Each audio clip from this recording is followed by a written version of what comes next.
नमस्कार श्रोताओं, कहानियों का कारवा चैनल में आप सबका स्वागत है।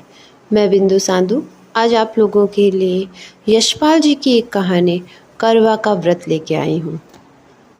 कन्हैया लाल अपने दफ्तर के हमजोलियों और मित्रों से 2-3 बरस बड़ा ही था, परंतु ब्याह उनका उन लोगों के बाद हुआ।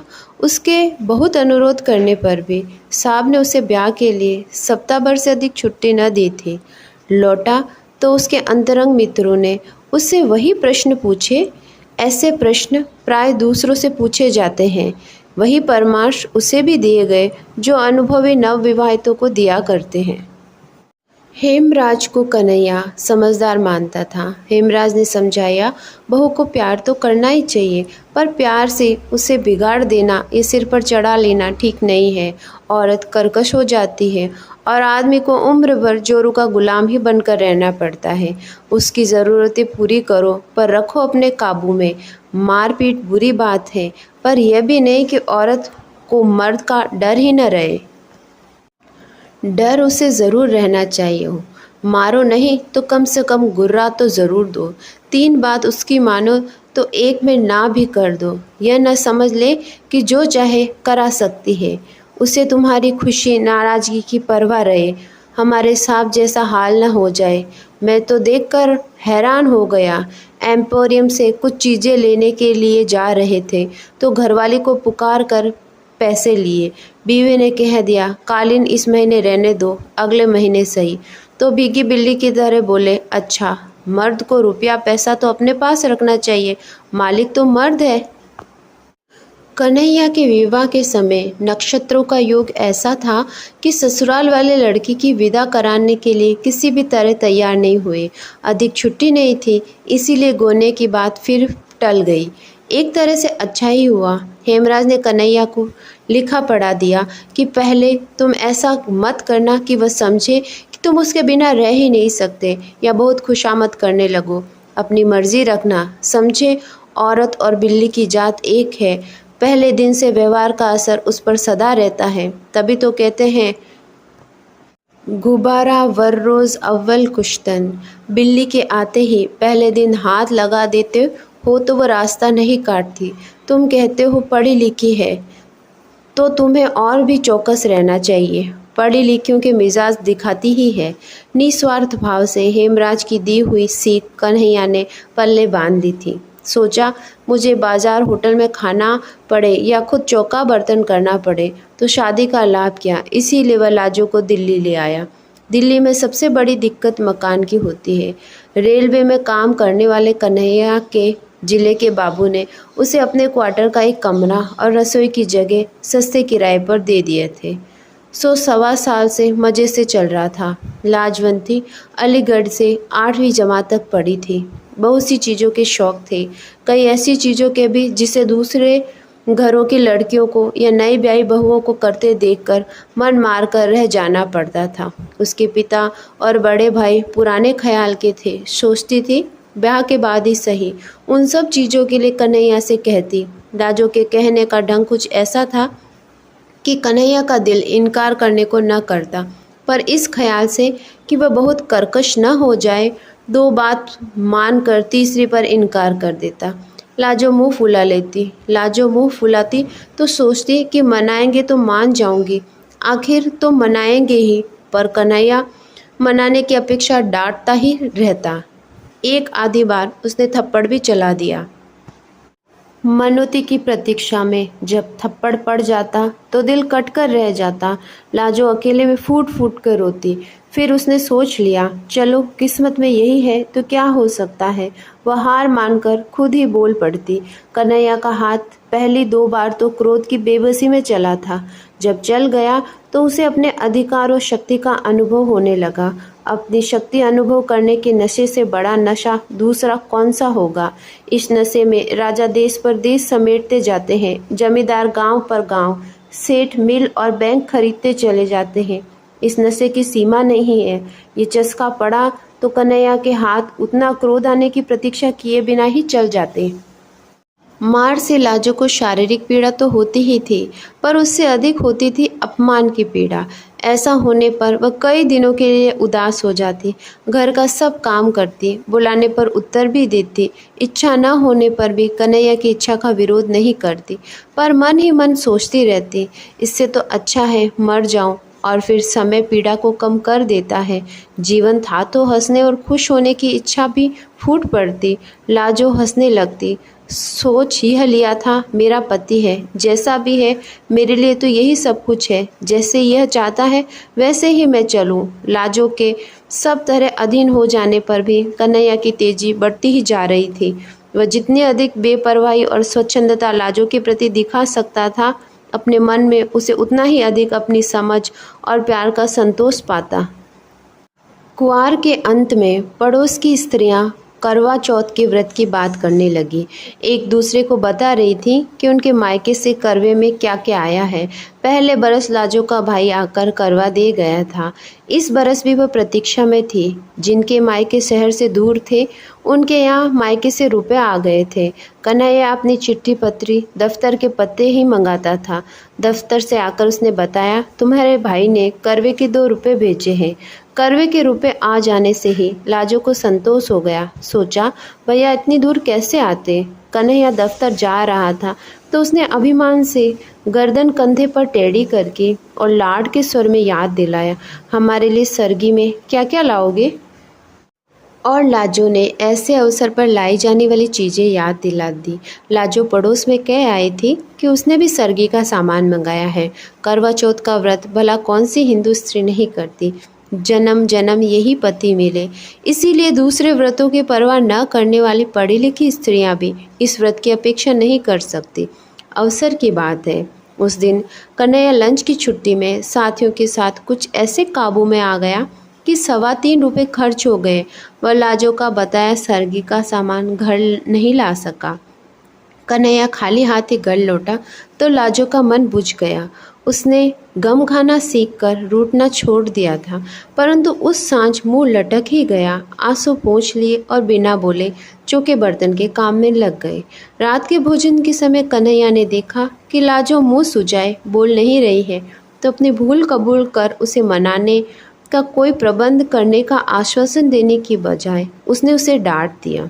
लाजो का मन और बिंद गया। उसे ऐसा ख्याल आने लगा कि इन्हीं के लिए तो व्रत कर रही हूँ, यही ऐसी रुखाई दिखाते।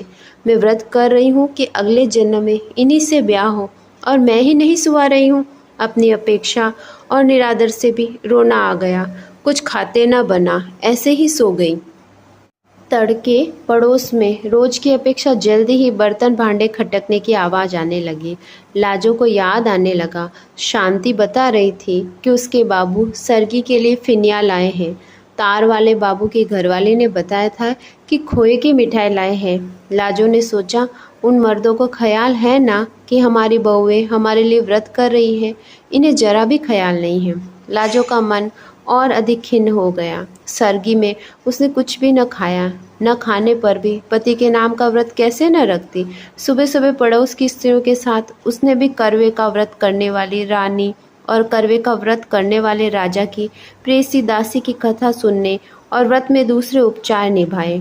खाना बनाकर कन्हैया को दफ्तर जाने के समय खिला दिया। कन्हैया ने दफ्तर जाते समय देखा कि लाजो मुंह सुजाए है। उसने फिर डांटा, मालूम होता है 2-4 खाए बिना तुम सीधी नहीं होगी। लाजो को और भी अधिक रुलाई आ गई। कन्हैया दफ्तर चला गया तो वह अकेली बैठी कुछ देर रोती रही। क्या जुल्म है, इन्हीं के लिए तो व्रत कर रही हूँ और इन्हें गुस्सा आ रहा है। जन्म जन्म के लिए इसीलिए भूखी रह रही हूँ। बड़ा सुख मिल रहा है ना, अगले जन्म में और बड़ा सुख देंगे। यही जन्म निभना मुश्किल हो रहा है। इस जन्म में तो इस मुसीबत से मर जाना अच्छा है। दूसरे जन्म के लिए यही मुसीबत पक्की कर रही हूँ। लाजो पिछली रात भूखी थी, बल्कि पिछली दोपहर से पहले का खाना खाया हुआ था। भूख के मारे कुड़मुड़ा रही थी। उस पर पति का निर्दयी व्यवहार, जन्म जन्म कितने जन्म तक उसे ऐसा ही व्यवहार सहना पड़ेगा। सोचकर लाजो का मन डूबने लगा। सिर में दर्द होने लगा तो वह धोती के आंचल से सिर बांधकर खाट पर लेटने लगी। झिझक गई। करवे के दिन बान पर नहीं बैठा जाता। वह दीवार के साथ फर्श पर ही लेट गई। लाजो को पड़ोसन की पुकार सुनाई दी। वे उसे बुलाने आई। करवा चौथ का व्रत होने के कारण सभी स्त्रियां उपवास करके भी प्रसन्न थी। आज करवे के कारण नित्य की तरह दोपहर के समय सीने, पिरोने, काटने बुनने का काम किया नहीं जा सकता। करवे के दिन सुई, सलाई, चरखा छुआ नहीं जाता। काज से छुट्टी थी। विनोद के लिए ताश, जुए की बैठक जमाने का उपक्रम हो रहा था। वे लाजो को भी उसी के लिए बुलाने आई थी। सिर दर्द और मन के दुख के कारण लाजो जा न सकी। सिर दर्द और बदन टूटने की बात कहकर वह टाल गई। फिर सोचने लगी, ये सब तो सुबह सरगी खाए हुए हैं, जान तो मेरी निकल रही है। फिर अपने दुखी जीवन के कारण मर जाने का ख्याल आया और कल्पना करने लगी, करवा चौथ के दिन उपवास किए किए मर जाए तो इस पुण्य से जरूर ही यही पति अगले जन्म में मिले। लाजो की कल्पना बावली हो उठी। वह सोचने लगी, मैं मर जाऊं तो इनका क्या है, और ब्याह कर लेंगी, और जो आएगी वह भी करवा चौथ का व्रत करेगी ही। अगले जन्म में दोनों का इन्हीं से निभाह होगा। हम सोते बनेंगी। सोत का ख्याल उसे और भी बुरा लगा। फिर अपने आप समाधान हो गया, नहीं, पहले मुझसे ब्याह होगा। मैं मर जाऊंगी तो दूसरी से होगा। अपने उपवास के इतने भयंकर परिणाम की चिंता से मन अधीर हो उठा। भूख ने अलग व्याकुल किया हुआ था। उसने सोचा, क्यों मैं अपना अगला जन्म भी बर्बाद करूं? भूख के कारण शरीर निढाल होने पर भी खाने को मन नहीं हो रहा था, परंतु उपवास के परिणाम की कल्पना से मन क्रोध से जल उठा। वह उठ खड़ी हुई। कन्हैया लाल के लिए उसने सुबह जो खाना बनाया था उसमें से बची 2 रोटियां कटोरदान में पड़ी थी। लाजो उठी। उपवास के फल से बचने के लिए उसने मन को वश में कर एक रोटी रूखी ही खा ली और एक गिलास पानी पीकर लेट गई। मन बहुत खिन्न था। कभी सोचती, ठीक ही तो किया, अपना अगला जन्म बर्बाद क्यों करूं? ऐसे पड़े पड़े झपकी आ गई। कमरे की किवाड़ पर धम धम सुनकर लाजो ने देखा। रोशनदान से प्रकाश की जगह अंधकार भीतर आ रहा है। समझ गई, दफ्तर से लौटे हैं। उसने किवाड़ खोल दी और चुपचाप एक और हट गई। कन्हैया लाल ने क्रोध से उसकी तरफ देखा। अभी तक पारा नहीं उतरा, मालूम होता है जाड़े बिना नहीं उतरेगा। लाजो के दुखी हुए दिल पर और चोट पड़ी और पीड़ा क्रोध में बदल गई। कुछ उत्तर न देखकर वो घूम कर फिर दीवार के सहारे फर्श पर लेट गई। कन्हैया लाल का गुस्सा भी उबल पड़ा। यह अक्कड़ आज तुझे ठीक करके ही रहूंगा, उसने कहा और लाजो को बाहों से पकड़कर खींच कर गिराते हुए 2 थप्पड़ पूरे हाथ के जोर से ताबड़तोड़ जड़ दिए। हाँफते हुए लात उठाकर कहा, और मिजाज दिखा, खड़ी हो सीधी। लाजो का क्रोध भी सीमा पार कर चुका था। खींची जाने पर भी फर्श पे उठी नहीं और मार खाने के लिए तैयार होकर उसने चिल्ला कर कहा, मार ले मार, जान से मार डाल, पीछा छूटे, आज ही तो मारेगा ना? मैंने कौन सा व्रत रखा है तेरे लिए जो जन्म जन्म मार खाऊंगी? मार मार डाल। कन्हैया लाल का लात मारने के लिए उठा पांव अधर में ही रुक गया। लाजो का हाथ उसके हाथ से छूट गया। वह स्तंभ रह गया। मुंह में आई गाली भी मुंह में ही रह गई। ऐसे जान पड़ा कि अंधेरे में कुत्ते के धोखे से जिस जानवर को मार बैठा था उसकी गुर्राहट से जान लिया कि वह शेर था। या लाजो को डांट और मार सकने का अधिकार एक भ्रम भी था। कुछ क्षण वह हाँफता हुआ खड़ा सोचता रहा, फिर खाट पर बैठकर चिंता में डूब गया। लाजो फर्श पर पड़ी रो रही थी। उस ओर देखने का साहस कन्हैया को न हुआ। वो उठा और बाहर चला गया। लाजो फर्श पर पड़ी फूट फूट कर रोती रही। जब घंटे भर रो चुकी तो उठी। चूल्हा जलाकर कम से कम कन्हैया के लिए तो खाना बनाना ही था। बड़े बेमन से उसने खाना बनाया। बना चुकी तब भी कन्हैया लाल लौटकर नहीं आया। लाजो ने खाना ढक दिया और कमरे के किवाड़ उठाकर फिर फर्श पर लेट गई। यही सोच रही थी, क्या मुसीबत है जिंदगी, ये झेलना था तो पैदा क्यों हुई थी मैंने क्या किया था जो मारने लगे? किवाड़ के खुलने का शब्द सुनाई दिया। वो उठने के लिए आंसुओं से भीगे चेहरे को आंचल से पोंछने लगी। कन्हैया लाल के आते ही उसकी नज़र उसकी ओर डाली। उसे पुकारे बिना ही वह दीवार के साथ बिछी चटाई पर चुपचाप बैठ गया। कन्हैया लाल का ऐसे चुपचाप बैठ जाना नई बात थी, पर लाजो गुस्से में कुछ न बोली। रसोई में चले गई। आसन डाल, थाली कटोरी रख, खाना परोस दिया और लोटे में पानी लेकर हाथ धुलाने के लिए खड़ी थी। जब 5 मिनट हो गए कन्हैयालाल नहीं आया तो उसने पुकारना ही पड़ा। खाना परस दिया है। कन्हैयालाल आया तो हाथ नल से धोकर झाड़ते हुए भीतर आया। अब तक हाथ धुलाने के लिए लाजो ही उठकर पानी देती थी। कन्हैयालाल 2 ही रोटी खाकर उठ गया।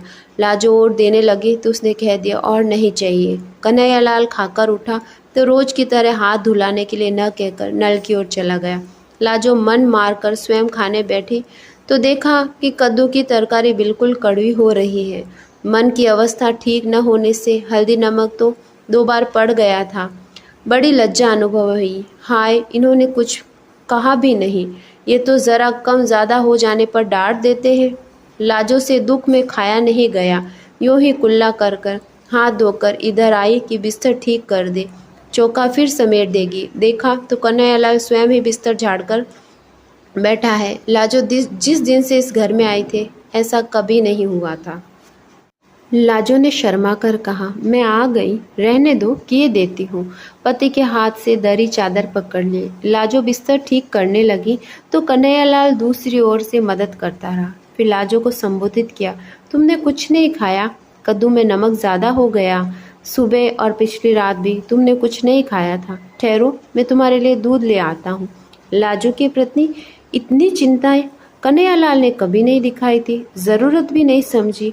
लाजो को उसने चीज़ समझा था और आज वह ऐसी बात कर रहा है जैसे लाजो भी इंसान हो, उसका भी ख्याल किया जाना चाहिए। लाजो को शर्म तो आ रही थी पर अच्छा भी लग रहा था।